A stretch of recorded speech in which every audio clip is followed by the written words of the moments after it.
Tornava l'avi de la garbera de llenya, caminant sense pressa. Era un dia assolellat i bufava una brisa agradable. Estaven regant a manta els horts de tarongers.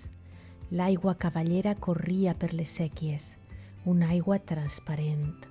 L'avi tenia la boca pastosa, mirava l'aigua i sentia créixer el desig d'assaborir aquella frescor en la llengua i el paladar.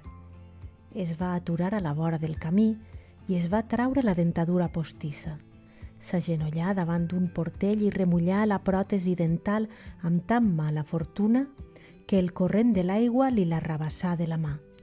Tornà a casa de mal humor i amb les galtes de la cara flàccides i enfonsades. Pareixia com si amb aquell imprevist li hagueren caigut 10 anys damunt. L'àvia li recriminà l'acció i es va enfadar amb ell per la seua mala pensada. No era barata una dentadura i no estaven per anar llançant els diners. Ferit en el seu orgull, l'endemà tornà sobre les seues passes decidit a trobar les dents. Entrà al camp davant del qual havia decidit refrescar la seua pròtesi. Sobre un cavalló descobrí el seu somriure i els diversos sons dentals de la seua parla. La mirà detingudament buscant algun desperfecte, la netejà en la tela de la samarreta i la col·locà al seu lloc. Esbossà un somriure i tornà al poble més content que un gínjol.